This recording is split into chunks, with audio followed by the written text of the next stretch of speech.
सदैव हम भक्तों के पास ही रहेंगे प्रभु।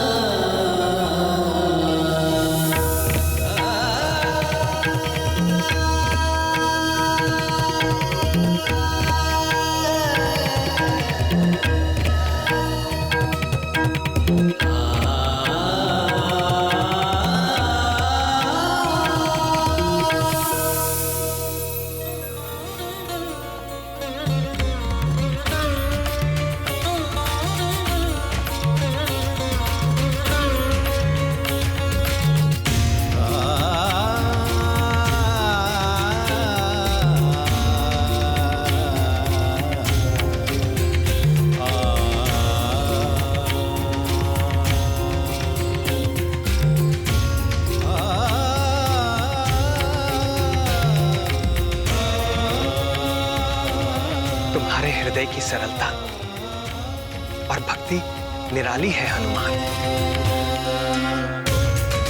ऐसी ही भक्ति मुझे तुम जैसे भक्तों के अधीन बनाती है। आज मंगल के दिन तुमने मेरे लिए जो ये मंगल कामना की है, तो मैं वचन देता हूं महारानी कि मंगलवार को जो कोई भी तुम्हारे इस सिंदूरी रूप के दर्शन करेगा और श्रद्धा से तैल और सिंदूर अर्पित करेगा, उसके प्रति भी मैं वैसे ही कृपालु हो जाऊंगा जैसे जैसे कि तुम्हारे प्रति। जय राम भक्त हनुमान, जय राम भक्त हनुमान।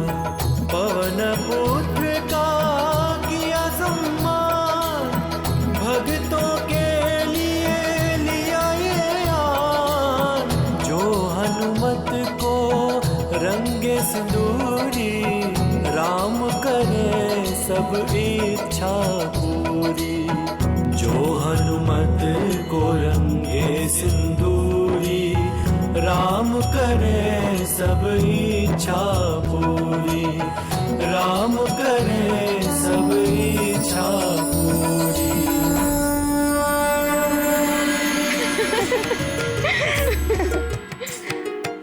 तो ये है सिंदूर का महत्व, जिसे स्त्रियां ही नहीं हनुमान भी जानते। एक और महत्व की बात थी जो मैंने हनुमान से कही, अर्थात जानकी ने कही थी। वो क्या? यही कि विवाहित स्त्री के मांग का सिंदूर प्रतीक है कि वो अपने स्वामी के प्रति अनन्य भाव से समर्पित है। हनुमान ने भी सिंदूर लगाकर प्रभु के प्रति अपनी अनन्य भक्ति को भी सिद्ध किया। सत्य है, पवन पुत्र हनुमान के लिए न तो कोई और दूसरा देवता है और न ही प्रभु का कोई दूसरा रूप है तो बस केवल और केवल श्री राम। फिर क्या हुआ नाथ? विवाह के पश्चात केसरी और अंजना के दिन कैसे बीते? केसरी और अंजना एक दूसरे को जीवन साथी के रूप में पाकर तृप्त हो गए थे, किंतु बहुत काल बीत जाने के बाद भी जब उनके आंगन में शिशु की किलकारियां नहीं गूंजी, तो भीतर ही भीतर केसरी को यह संताप खाने लगा। संतान सुख से हीन अंजना उसका दुख समझती थी, पर वो स्वयं भी दुखी थी। वो जानती थी ना तो संतान के बिना वंश वृद्धि हो सकती है और ना ही मनुष्य को पितृ ऋण से मुक्त किया जा सकता है। पितृ ऋण चुकाए बिना स्वर्ग का द्वार कभी नहीं खुलता। धीरे धीरे संतान का अभाव उन्हें हर पल खलने लगा था।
किंतु हे घनश्याम, अंजना को तो देवगुरु से पुत्रवती होने का आशीर्वाद मिला,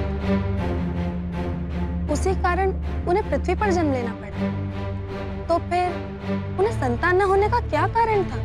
अंजना को यदि किसी साधारण जीव को जन्म देना होता तो कोई कठिनाई ना होती, किंतु उसे तो महाकाल भगवान शंकर के अंश को अपने गर्भ में धारण करना था, जिसके लिए वो आध्यात्मिक रूप से परिपक्व नहीं थी। पूर्व जन्म की अप्सरा अंजना स्वर्ग लोक से आई थी। स्वर्ग भोग विलास का लोक है, तप का नहीं। और अंजना को हनुमान को जन्म देने के योग्य बनने के लिए तपस्या की आवश्यकता थी। तपस्या? किंतु कैसे?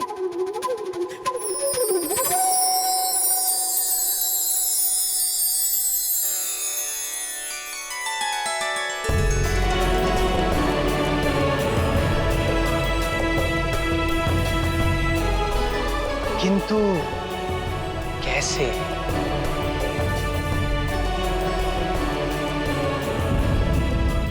तपस्या? किंतु कैसे?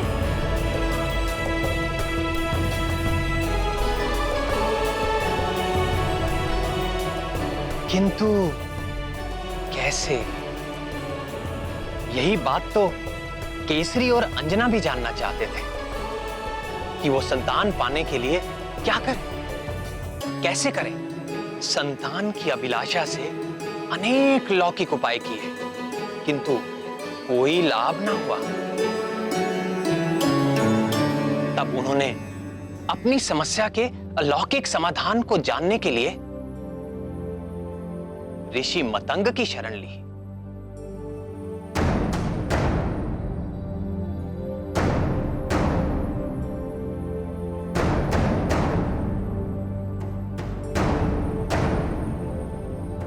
ये वही ऋषि मतंग थे जिन्होंने मेरे राम अवतार के समय परम भक्त शबरी का मार्गदर्शन किया था।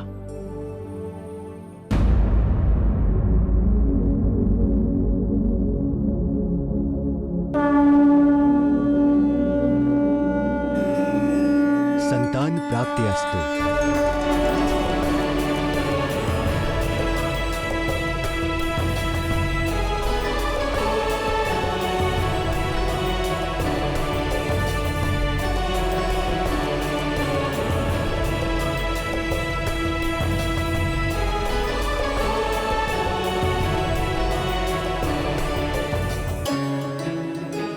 तुम दोनों ऐसे चकित भाव से मुझे क्यों देख रहे हो? आपने तो बिना मांगे ही हमें मनचाहा वर दे दिया। अब एक समाधान और कर दें ऋषिवर। हम जानना चाहते हैं कि हमें यह सौभाग्य कब प्राप्त होगा। केसरी, तुम्हारी मनोकामना अवश्य पूर्ण होगी, परंतु देवाधिदेव भगवान शंकर का आशीर्वाद प्राप्त करने के पश्चात भगवान भोले शंकर को प्रसन्न करने के लिए अंजना को 12 वर्षों तक कठिन तपस्या करनी होगी।